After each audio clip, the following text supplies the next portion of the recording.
coba membaca dalam Yohanes pasal yang ke-16. Ayatnya yang ke-13. Saya akan membaca demikian. Tetapi apabila ia datang, yaitu Roh kebenaran, ia akan memimpin kamu ke dalam seluruh kebenaran. Sebab ia tidak akan berkata-kata dari dirinya sendiri, tetapi segala sesuatu yang didengarnya, itulah yang akan dikatakannya, dan ia akan memberitakan kepadamu hal-hal yang akan datang. Jadi saudara-saudaraku yang dikasihi oleh Tuhan, perjalanan hidup orang percaya di akhir-akhir zaman ini sama persis seperti perjalanan orang Israel ketika mereka meninggalkan tanah Mesir. Mereka dipimpin oleh Tuhan, sama persis kita pun sangat membutuhkan Tuhan pimpin langkah kita. Saudara-saudaraku yang dikasihi oleh Tuhan, ada Roh Kudusnya yang Dia sudah anugerahkan, yang Dia sudah tempatkan berdiam dalam hati kita. Roh Kudus akan berbicara, membimbing, menuntun, memimpin kita kepada setiap jalan-jalan yang benar. Saudara, untuk segala situasi, untuk segala keadaan, untuk segala waktu, untuk segala masa, saudara, dalam keadaan yang sulit, yang sukar, saudara-saudaraku yang dikasihi Tuhan, Roh Kudus selalu membimbing kita, memberitahukan kepada kita apa yang harus kita lakukan dan kerjakan. Oleh sebab itu ketika kita berdoa, kita minta kepada Tuhan agar apa? Hati kita ini semakin peka terhadap pimpinan Roh Kudus. Saudara-saudaraku yang dikasihi Tuhan, sebenarnya kehidupan manusia itu, ya, itu kehidupan setiap orang. Ini yang menentukan adalah apa dan siapa yang ada dalam diri kita. Tentu kehidupan kita yang kelihatan ini itu sangat ditentukan oleh apa dan siapa yang ada di dalam kita. Tentu kehidupan kita tergantung kepada hati dan pikiran kita. Nah, kalau semua tergantung kepada hati dan pikiran kita, saudara, hati dan pikiran kita siapa yang menguasai? Siapa yang mengendalikan? Hawa nafsu kita kah? Keinginan-keinginan manusiawi kita kah? Keserakahan-keserakahan kita kah? Kepentingan-kepentingan duniawi kita kah yang menguasai hati dan pikiran kita? Tetapi kalau yang menguasai hati dan pikiran kita, yang akan menentukan setiap langkah perbuatan hidup kita, itu Roh Kudus. Roh Kudus yang menerangi pikiran kita, Roh Kudus yang menerangi hati kita. Saya yakin kita dapat berjalan dalam setiap kebenaran-kebenarannya Tuhan. Kita minta Tuhan saat saudara berdoa, bukan cuma sekedar berdoa minta sesuatu, bukan hanya sekedar berdoa minta Tuhan pelihara. Lebih daripada itu semua kita berdoa, bukan? Roh Kudus, jamah hidupku. Roh Kudus, jamah hatiku, jamah pikiranku, biar aku lebih peka, dapat mendengar suaramu. Amin, saudara. Kadang perhatian kita, ketika kita terlalu banyak memberi hati pikiran kita kepada hal-hal di luar, hal-hal di sekitar kita, menjadi begitu berisik. Ya, hiruk pikuk dunia ini kadang bisa membuat kita tidak peka terhadap pimpinan Roh Kudus. Bagaimana caranya untuk kita lebih peka terhadap suara Roh Kudus, terhadap pimpinan Roh Kudus?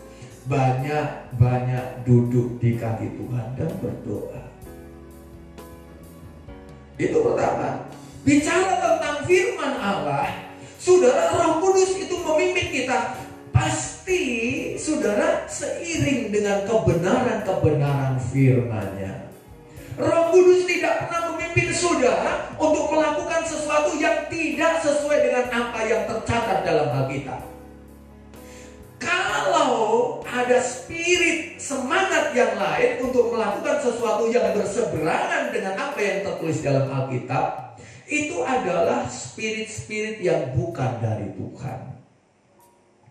Saudara, firman Allah dan Roh Kudus selalu berjalan seirama, seiring, tidak pernah bertolak belakang. Oleh sebab itu, kalau keberadaan Tuhan di tengah-tengah orang Israel dalam perjalanan mereka yang heran, yang ajaib itu, keberadaan Tuhan ya di tengah-tengah mereka dalam bentuk tiang awan dan tiang api, keberadaan kehadiran Tuhan di tengah-tengah kita juga sama dalam bentuk apa? Hadirnya Roh Kudus dalam hati kita. Hadirnya firman Allah, melimpahnya firman Allah dalam hati kita, sehingga oleh kuasa Roh Kudus, oleh terang firman Allah, kita semua pasti bisa masuk perjalanan kita sampai di tanah perjanjian, sorga yang kekal selama-lamanya. Memang ada banyak ancaman, memang ada banyak bahaya, saudara, tetapi sebagaimana orang Israel dituntun oleh Tuhan, dimampukan oleh Tuhan, demikian kita dituntun dan dimampukan oleh Tuhan. Bagian yang terakhir, ada sebuah catatan yang sangat penting sekali. Ada pesan firman Allah yang sangat penting sekali di balik perjalanan yang heran, yang ajaib, yang dalam pimpinan Tuhan ini, yaitu apa? Saudara, dalam perjalanan hidup kekristenan kita di tengah-tengah dunia yang sangat-sangat tidak menentu ini saat ini, ini pesan Tuhan dan ini pesan saya sebagai gembala jemaat ya dalam bagian penutup firman Allah. Jangan suka melawan Tuhan, jangan memberontak, jangan mencobai Tuhan, jangan bersungut-sungut kepada Tuhan. Apakah dengan cara yang jelas kelihatan frontal kita melawan Tuhan? Tidak. Tapi pahami, selidiki, introspeksi hati dan pikiran kita, percakapan kita ketika kita seorang diri. Apa yang muncul dalam hati kita? Apa yang muncul dalam pikiran kita? Saya tidak katakan apa yang keluar dari mulut kita, sebab apa yang keluar dari mulut kita mungkin kita masih bisa poles, masih bisa kita modifikasi. Tetapi yang keluar dari hati pikiran itulah yang asli. Hati-hati, jangan kita terjebak dalam situasi yang sulit, sukar. Jadi kita menjadi pribadi yang melawan Tuhan, memberontak kepada Tuhan, mencobai Tuhan, bersungut-sungut kepada Tuhan. Mengapa ini saya pesankan? Sebab inilah kegagalan sebagian besar orang Israel, sehingga mereka tidak sampai tanah perjanjian, tidak sampai ke negeri yang dijanjikan Tuhan, meskipun Tuhan ada bersama dengan mereka. Yang menggagalkan mereka sampai di tanah yang dijanjikan Tuhan bukan Tuhan, Tuhan selalu mau.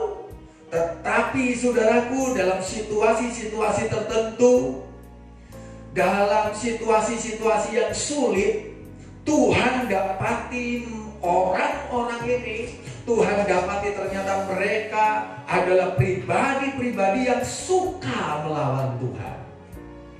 Hati-hati. Yang kedua, saudara, mereka yang melawan Tuhan adalah mereka yang Tuhan katakan memberontak kepadaku dan mencobai aku. Saya akan bacakan sedikit sebentar lagi dalam Bilangan pasal yang ke-14. Dalam Bilangan pasal yang ke-14 ayat 22 saya baca. Semua orang yang telah melihat kemuliaanku dan tanda-tanda mujizat yang kuperbuat di Mesir dan di padang gurun, namun telah 10 kali mencobai aku. Bagaimana cara mencobai Tuhan? Aku lapar Tuhan, bagaimana Tuhan akan bisa beri aku daging? Saudara, itu mencobai Tuhan. Laut keberau Tuhan sanggup keringkan, masa Tuhan gak sanggup kasih makan daging? Tetapi mereka mencobai Tuhan. Lalu selanjutnya, aku dan tidak mau mendengarkan suaraku. Yang paling penting di tengah-tengah situasi keadaan yang ada hari-hari ini adalah, saudara, jangan mencobai Tuhan. Ya, dan Saudara, jangan kita tidak dengar-dengaran kepada Tuhan.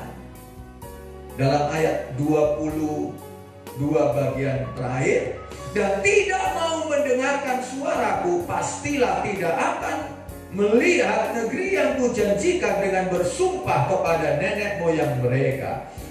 Semua yang menista aku ini tidak akan melihatnya.